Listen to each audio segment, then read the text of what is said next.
know me, my name is Julie Joyner, and I'm lucky to be Jim Joyner's daughter. I wanted to first thank everybody for coming. We're just so happy to see all these faces. It's like a reunion, and he would have been really happy for this day. I'll get it together. I promise I'll get it together. Thank you for coming to honor my father, Jim Joyner. He was a rare man. He was a special guy, and I know that's why you guys are all here.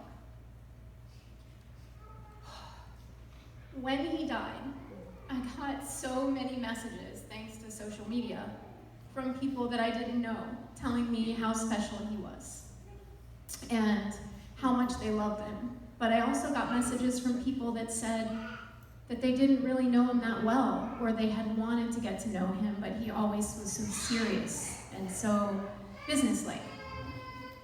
And he was kind of serious, and sometimes he could sit in the corner of a room and be kind of grumpy, right? Or at least look grumpy. That was part of his charm, right? And even today, I think he would have had some special words about this service, you know. I'm sure you guys can just imagine what they are, because I'm not going to say them in church. I promise. I won't say them. And he would definitely have some even more special words about me standing up here talking about him. Daniel just gave me a thumbs up. Thanks, Daniel. It reminds me of a time when I was in Georgia visiting my brother. And we were sitting out back with his neighbor.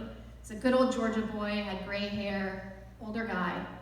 And he knew my dad was a farmer. And I had been working for my dad for a couple of years by then. And he said, "Jim, how was your year farming?" And my dad dropped his shoulders and slumped his body like this and shook his head. And he said, "We just barely got by." And I was so offended, because I was selling his produce. And I was like, "Dad, you told me on the way up here we had the best year we'd ever had." And if you thought he looked pitiful when he slumped his shoulders and shook his head, he looked even more pitiful then, because he said, "They didn't teach her nothing at the University of Georgia. Nothing." Because farmers, right? They never told people how things were going, because they were tough. They had to be tough. They worked hard. I mean, farming is like biblically endorsed gambling, right? I mean, you put all of your hard work into the ground, all of it. All of your money into the ground, even some of the bank's money, right, Mr. Epling? You put it all into the ground, and you basically just pray that something is going to come out of it. And even when something does come out of it, you still may not be able to sell it because you have your daughter selling it, so that's another story. So he was tough because of that. He was tough because he learned in life that he always had to be looking ahead to the next crisis. And he learned from all these years in farming that he could profit even in the crisis if he was ready. That's what he was doing when he was serious, is he was thinking 10 steps ahead, 20 steps ahead, a mile ahead. And the reason why, I'll tell you in a second. But I'll tell you a story about him. After Hurricane Andrew, 1992, Category 5 storm. Some of you were there. It came through our hometown. My dad was meticulous about his equipment. He painted it and got it ready, right, for the next season, and it was ready. It was sitting in line, and everything was freshly painted and parked in a row and clean. The building was ready, and this storm came through, and the next day I went out there to see him, and the pump trucks were in the grove next door, and the tractors were in pieces, and there was nothing. The building that was 2 stories high was standing this high. And I'd never seen my father cry until that day. And he put his head down, and he shook his head, and he started crying. And when he picked his head up, the first words he said weren't, "Oh, my hard work. Oh, my money." They were, "How am I going to take care of your mother and you?" That was why he did what he did. His most precious belongings in the world, his most precious belonging in the world was my mother. He loved her. He adored her. He wrote pages and pages and pages of love letters to her when they were dating, and they're pretty funny. They're cute too. And when they were married. And every day that they were married since was a real life love story and something to look up to. And then when we came along, we were the reason he worked and the reason why he thought and planned ahead. And then when the grandkids came along, he fell in love with those grandkids more than anything else in the world. He loved them and he worked for them. Then there was a time when he could have retired, when things were fine with the business and he could have stopped. And I think my mom wanted him to stop. He wouldn't stop. And the reason why he wouldn't stop was all the people that worked for him. Because so-and-so, his daughter was getting married, and my dad wanted that guy to have a job. And this guy's mother was sick, and he wanted him to have a job. And he wouldn't sell their business until a buyer came around that he was certain was going to keep those people employed. And I'm really happy to see a lot of you out there today, because he would have been happy that that business is still running. That was what he did. That was why he was serious. That was why he would sit in a corner of a room. He was planning.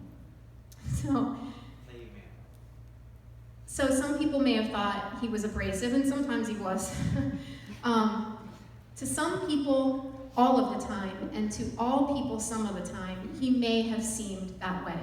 But it was just part of his charm and part of who he was. Because if he loved you, he was thinking a mile ahead of you and trying to keep you out of trouble. Yeah. Okay. So when I found out that my father had passed away, I was riding to the hospital with my family, and I was saying, we just had a conversation. My grandmother had just passed away, and we had just had a conversation about his relationship with God. Because the first thing I thought is, am I going to see him again someday? And he said, Julie, he never talked about himself. He wasn't that kind of guy. He wouldn't tell you how much he sold his beans for. That was me. I would tell you all the time. I once sold a $40 box of squash, so I'm the squash queen. I'll brag about it all day long, but he wouldn't brag.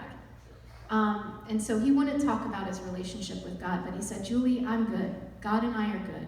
We're in a good place. We're fine. And I left it at that.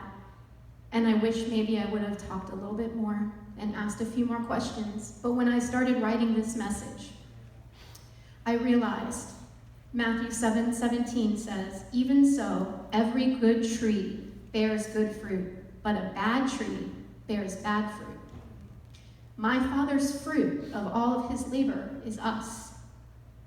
The proof of the man he was and the heart that he had is us. And it is good fruit. You are good fruit. My father was a rare man. He was a special man, and I am positive I'm never going to come across another man this side of heaven like him. He didn't need to change the world. He just needed to change ours, and he did. So I'm going to leave you today with a poem, if I didn't drop it. It's actually from a song. Jimmy Buffett, Captain and the Kid, you know who you are. He died about a month ago while winter filled the air, and though I cried, I was so proud to love a man so rare. He's somewhere on the ocean now. That's where he ought to be, with one hand on the starboard rail. He's waving back at me. Thank you.